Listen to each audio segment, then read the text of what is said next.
avoir de nouveau un quinquennat Macron qui va être appuyé par une majorité à l'Assemblée nationale.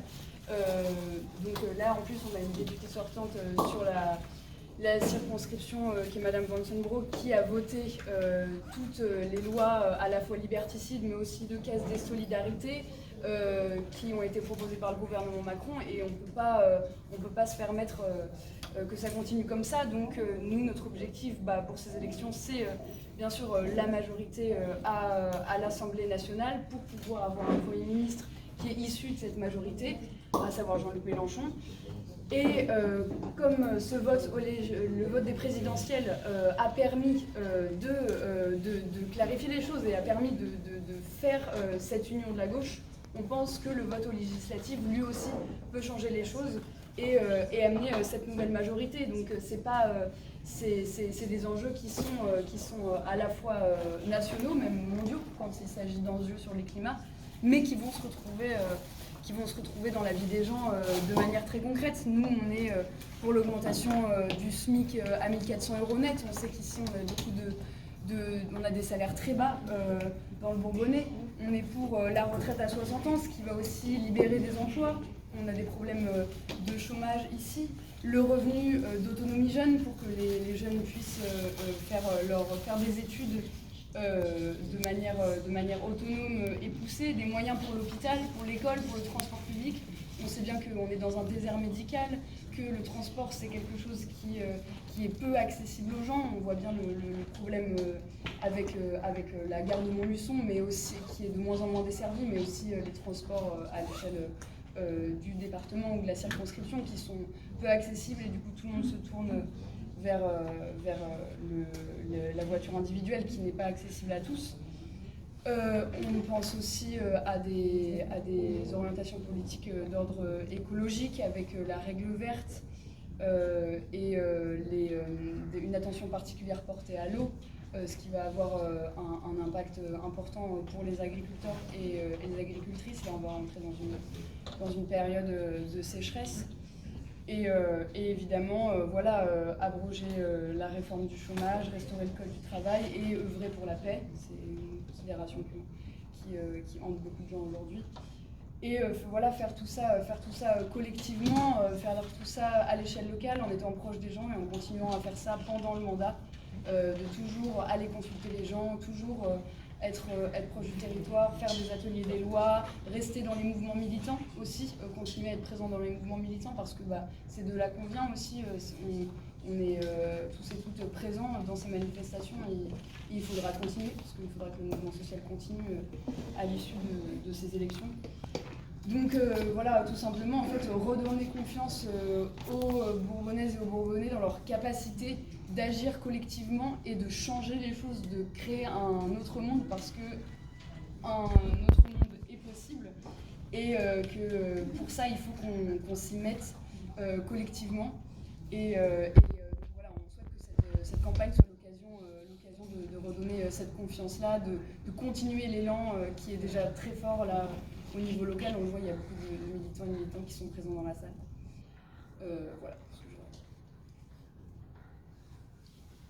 Oui, répétez la question.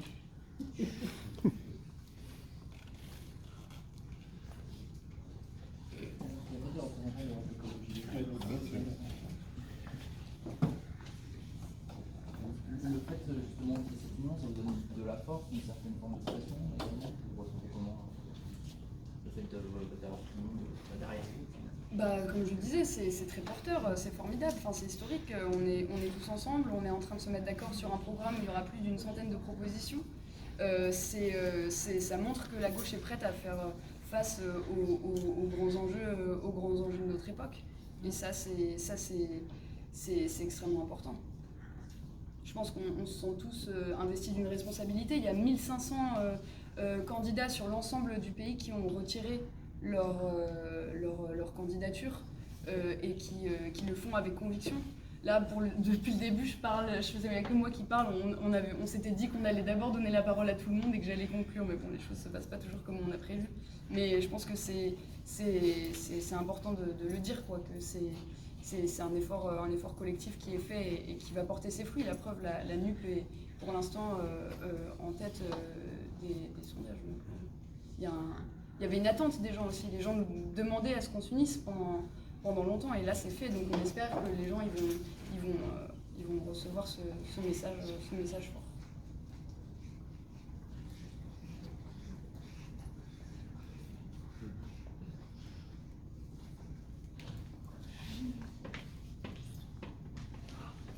Je ne sais pas si les différentes composantes on va dire. Un petit mot simplement, peut-être sur la cohérence de notre action. On a fait le choix de cette cohérence parce qu'il y a prôner l'union et faire l'union. Nous, ici, autour de cette table, on en a fait le choix. On l'a fait par l'action. On va effectivement développer des actions militantes sur le terrain. On sera unis jusqu'au 19 juin. Je dis bien jusqu'au 19 juin. Parce que, évidemment, je conviens à ce que Louise Hériitier soit au second tour de cette élection. Tu l'as dit, nous sommes en tête des sondages. Eh bien, nous, on est tous mobilisés autour de toi et je le disais tout à l'heure, j'ai confiance en cette élection. J'espère que nos concitoyens se reconnaîtront à travers notre candidate qui porte un véritable projet d'espoir. Après une élection présidentielle lors de laquelle nos concitoyens ont été pris en otage, je considère que cette élection était une prise en otage des électeurs.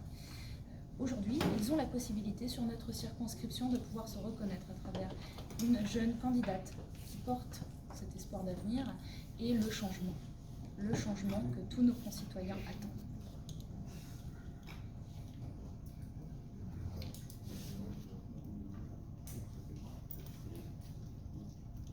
Je dis quelques mots. Louise a déjà dit beaucoup de choses par rapport à l'Union. Aussi.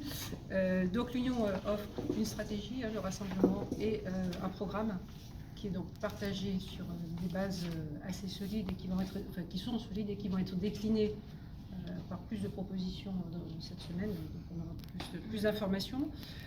Donc on a pu constater que beaucoup de gens s'étaient emparés de cette proposition, qu'ils ont fait donc avec la force, avec la volonté. Ils ont eu suffisamment de force et de volonté pour arriver à conclure comme ça cet accord. Donc il va falloir continuer, amplifier cette aspiration, redonner de l'espoir. Ça a été dit plusieurs fois, le terme d'espoir est très très important, et je pense que c'est ce qui ressort justement de tout ce qui, quand les gens sont interviewés, qu'ils disent on n'avait pas trop le choix en fait, en gros au deuxième tour, mais là on pense que là, on peut faire autrement. Et puis Macron, au deuxième tour c'était par défaut, au premier tour c'était son grande conviction. En tout cas, peut-être la solution, c'est qu'il n'ait pas tous les pouvoirs, comme il a eu.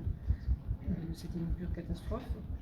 Et ce qu'il annonce est grave. Quand d'emblée, juste avant les élections présidentielles, il annonce qu'il va remettre la retraite à 65 ans. Après, pendant la campagne, on peut négocier, peut-être 64. Enfin, c'est de la démagogie à l'état pur. Et je pense que les gens ont été perturbés aussi par cette manière de faire. Ensuite, d'un seul coup, il parlait de planification écologique, il n'en avait jamais été question. Enfin, je veux dire, les gens ne savent plus quoi penser de lui, mais ce qu'ils savent, c'est que la politique qu'il annonce, en tout cas, qu'il a annoncée plus clairement après l'élection, est dangereuse et va casser de nombreux aspects sociaux qui sont extrêmement importants.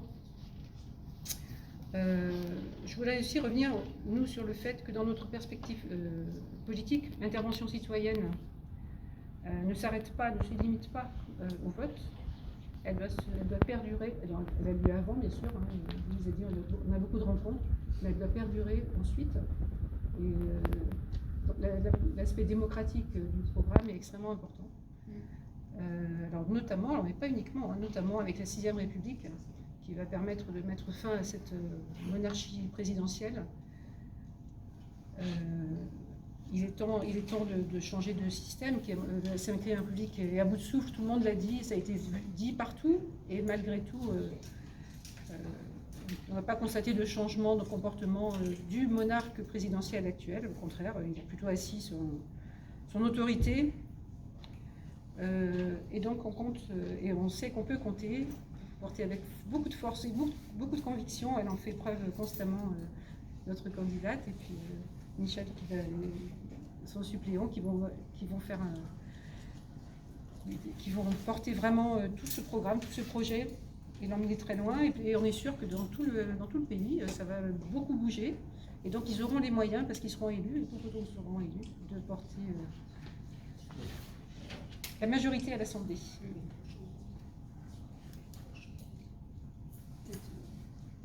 C'est difficile de dire beaucoup de choses après tout ce qui vient d'être dit. Donc moi, je suis venu ce soir pour assurer Louise du soutien d'Europe Écologie Les Verts, des adhérences, et on a signé des accords au niveau national.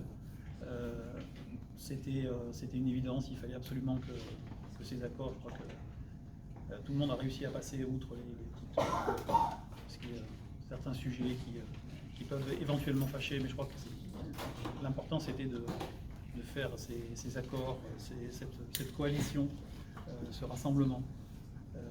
Et en particulier ici, je pense que effectivement on aura à lutter contre la députée sortante qui a brillé par son absence très souvent. Mais on aura aussi à faire très attention à ne pas laisser cette constitution tomber à l'extrême droite, parce qu'il y a un risque. Et voilà, en tant que militant d'Europe Écologie Les Verts, je pense qu'on est tous pareils. C'est vraiment le risque que je ne voudrais pas courir.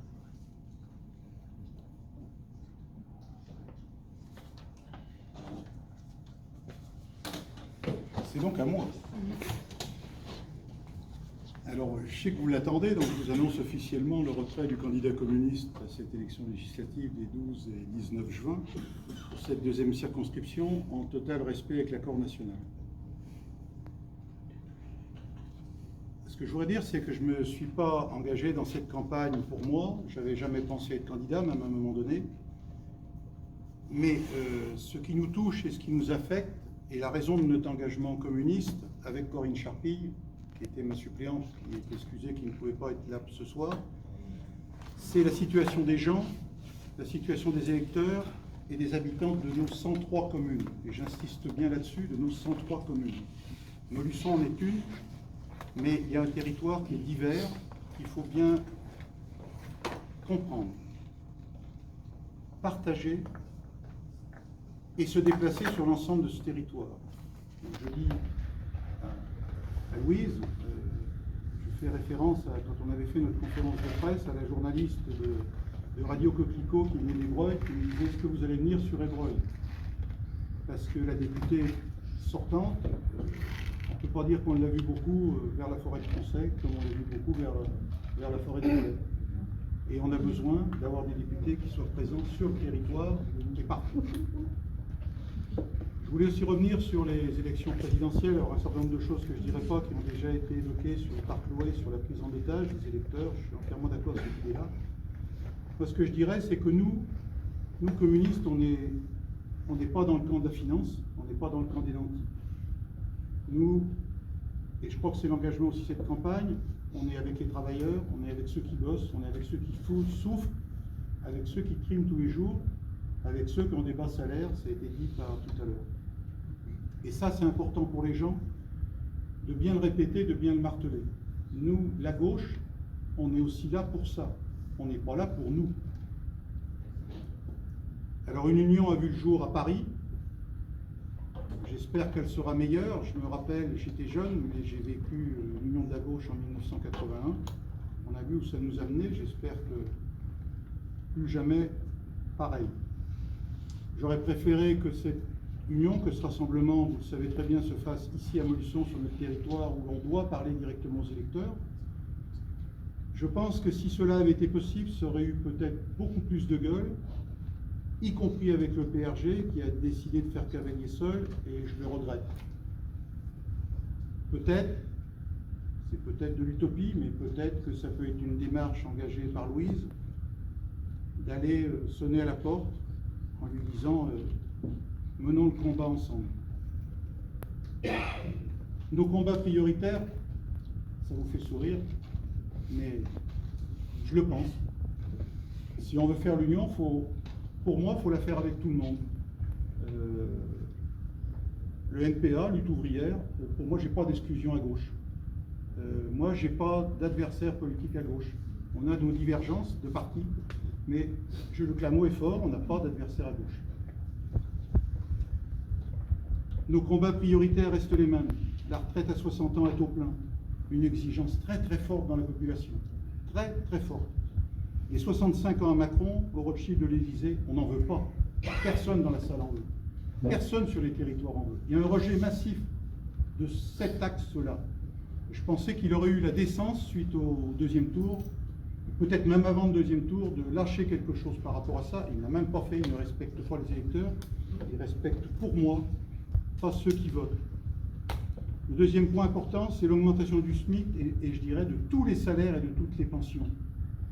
Une hausse du SMIC à 1 400 € net, nous on réclamait 1 500. Moi je dirais 1 825 € brut, car pour moi il faut parler du brut pour inclure les cotisations sociales, c'est très très important. Localement, on a insisté sur des axes que l'on a travaillé collectivement avec nos 8 sections du Parti communiste sur tout le territoire. Vous les connaissez, nos priorités, je les ai développées. L'hôpital public, pour moi, c'est quelque chose de très, très important. L'hôpital de Montluçon, on dit tous qu'il est en souffrance, ceci, cela. La situation, elle est catastrophique. Si on attend encore 5 ans, 10 ans, comment on va faire pour se soigner? On n'y arrive plus. On n'y arrive plus. Moi, j'ai besoin d'avoir un rendez-vous d'IRM en urgence, c'est plus d'1 mois et demi de délai. Voilà, on en est là. Et on en est allé chercher à Clermont, à Bourges, là où c'est qu'on peut avoir des rendez-vous le plus près, on appelle de partout. On n'a plus accès aux médecins. 7500 personnes sur notre circonscription n'ont plus de médecin traitant. Quand on va chez le médecin, c'est pratiquement comme si on prenait un ticket de métro. C'est à la vitesse grand V, c'est un rendez-vous de 10 minutes, un quart d'heure maximum. On passe très très vite parce qu'il y a derrière, il y a du monde, parce qu'il y en a plein, parce qu'il y en a plein qui attendent comme nous. On ne peut plus avoir cette situation-là. On est avant tout des humains. On n'est pas des gens, on n'est pas des numéros, on n'est pas des cartes, on n'est pas des pièces. Réindustrialiser le bassin, indispensable. Investir pour les enfants, redonner vie à la formation, rouvrir les services publics, permettre aux jeunes, aux familles de rester sur le territoire. C'est tout un tas d'exigences que l'on a. Un sujet qui me tient à cœur, reconnaître et considérer les commerçants, les artisans, les petites entreprises. Je vais à nouveau écrire sur ma page sur ça ce soir. J'étais encore à un endroit aujourd'hui, quelqu'un qui s'est installé. On s'installe dans ces activités-là. Si on n'est pas chômeur de longue durée, on n'a droit à rien. Moi, je trouve ça totalement anormal. Parce que c'est aussi de la vie économique, de la vie sur le territoire et de l'engagement, de l'emploi pour les gens. Donc on doit travailler sur ces sujets-là. Respecter nos aînés. Les maisons de retraite, c'est une catastrophe. C'est une catastrophe au jour d'aujourd'hui. Alors, Chloé a parlé de l'Europe sociale et le monde de paix. Là-dessus, c'est clair. Moi, j'ai extrêmement peur de ce qui se passe en Ukraine. En conclusion, je m'excuse si j'étais un peu rapide, mais bon, je suis désolé. Pour moi, pas un habitant de cette circonscription ne doit être oublié. On doit contacter tout le monde. On a besoin, je vous l'ai déjà dit, d'une députée présente, qui soit à l'écoute et qui porte nos revendications à l'Assemblée nationale. Au-delà de nos divergences politiques, socialistes, communistes, écologistes, insoumis, le peuple nous attend. Il reste moins de 5 semaines avant d'aller voter. L'urgence est là. Mobilisons l'ensemble de la population rurale et urbaine pour sortir de cette situation. Demain, ce que l'on veut, c'est un monde meilleur. Et pour conclure, je dirais que tout ce à quoi on aspire, c'est en fait un changement de paradigme total par rapport à la politique de Macron, c'est-à-dire pas gouverner selon les besoins du marché, mais gouverner en partant des besoins des gens, parce que c'est pas vrai qu'on peut laisser le marché comme ça et que l'argent se redistribue tout seul magiquement. Nous, on est pour la planification, parce que si on fait pas ça, on le voit bien, on est au pied du mur et c'est le chaos.